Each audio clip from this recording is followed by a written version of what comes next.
The phone rang in the Tulsa 911 dispatch center.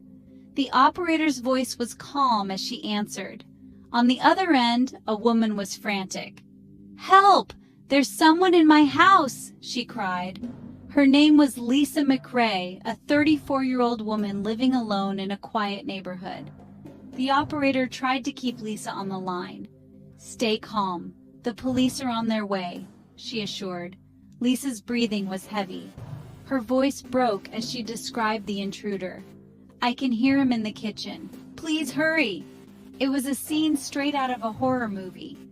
Minutes later, sirens wailed through the night. Officers Jamison and Riley arrived first. They parked their cruiser and approached the house, cautious but ready. Lisa's voice still echoed in their ears. They hoped to find her safe. Little did they know, the danger had only just begun. The officers knocked on the door. Silence greeted them. They announced their presence, but no response came. It was eerily quiet, too quiet. They exchanged wary glances, their instincts on high alert. The officers entered the home with caution. It was tidy, almost too perfect. The lights were dimmed. There was no sign of a struggle. The kitchen, where Lisa claimed the intruder was, seemed untouched. Something felt off. They called out for Lisa again. No answer. They split up to search the house. Officer Jamison headed upstairs while Riley remained below. Each step echoed loudly in the silence. The tension was palpable. Jamison found an empty bedroom. The bed was made, clothes neatly folded. A picture on the nightstand showed Lisa smiling with a friend. She seemed like an ordinary woman, but there was no sign of her anywhere. He was growing more suspicious by the second. Downstairs, Riley found a locked door. He called Jamison over. Together, they forced it open. What lay beyond was shocking. The basement was filled with surveillance equipment, monitors showing live feeds of the house. This was no ordinary burglary. They had walked into a trap. Jamison and Riley exchanged a look of alarm. This was not what they expected. The realization hit them hard. Lisa was not the victim. She was the mastermind. Their every move had been watched. They were in a dangerous situation. They turned to retreat, but it was too late.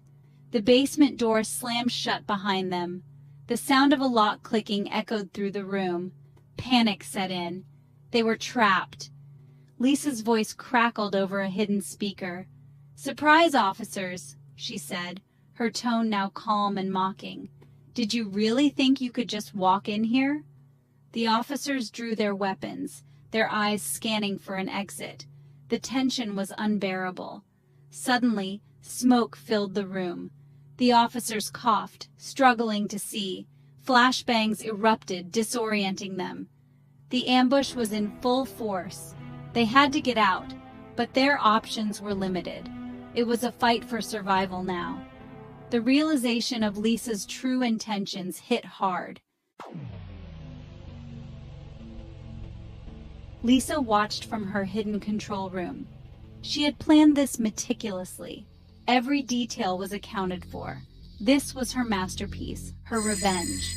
Years of frustration had led to this moment. She felt powerful, in control. Her life had been a series of disappointments, failed relationships, dead-end jobs, endless bills. The world had been cruel to her. She had decided to take control, to make them all pay. The police were just the beginning. Lisa had no criminal record. She was smart, methodical. She knew how to keep a low profile. Her house was a fortress, equipped with every security measure. She had studied the police response tactics. She was ready for them. As she watched the officers struggle, a sense of satisfaction washed over her. This was her moment of triumph. The world would finally see her, notice her. She was no longer invisible. She was the one in control now. Her plan was unfolding perfectly. Section 5. The chaos unleashed. The officers stumbled through the smoke. Their training kicked in. They moved tactically, covering each other. But Lisa was one step ahead. She had anticipated their every move. The chaos was overwhelming. Backup arrived outside. More officers flooded the scene. The perimeter was secured. The situation was escalating rapidly. The media caught wind of the event. News vans lined the streets. The world was watching. Lisa had anticipated this too.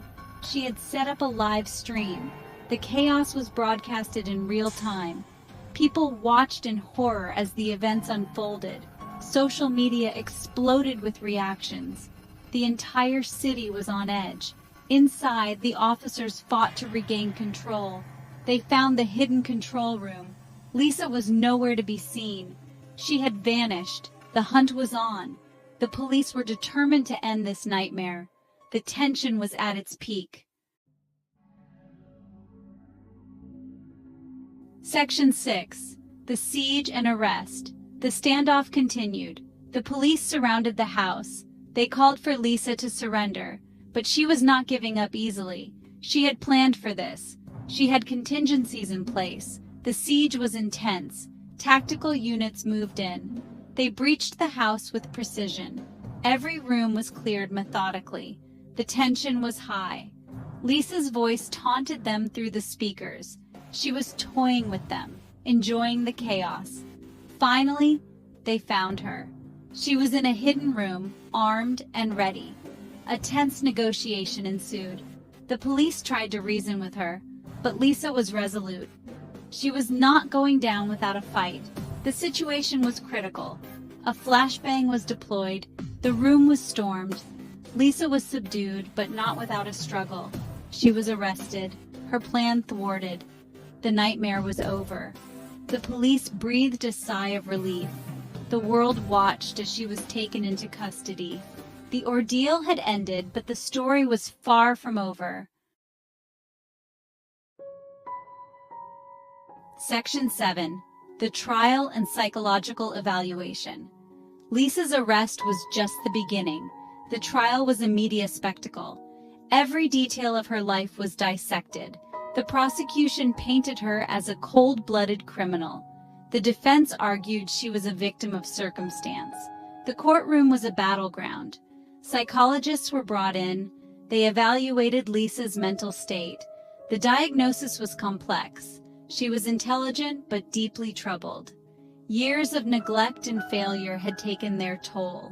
She had developed a twisted sense of justice. Her mind was a labyrinth of pain and anger. The trial dragged on. Witnesses were called. Evidence was presented. The jury was captivated by the drama. Lisa's calm demeanor in court was unsettling. She showed no remorse. Her plan had been her escape, her moment of control. The world watched in fascination. The verdict was inevitable. Lisa was found guilty on multiple counts. The sentence was harsh. She would spend the rest of her life in prison. The trial ended, but the scars remained. The community was left to pick up the pieces. Section 8. The Sentencing. The sentencing hearing was somber. The judge delivered the final blow: life in prison without the possibility of parole. Lisa stood emotionless. The courtroom was silent. The weight of her actions had finally come crashing down. Victims' families spoke. Their pain was palpable. They demanded justice, closure. The judge's words were firm.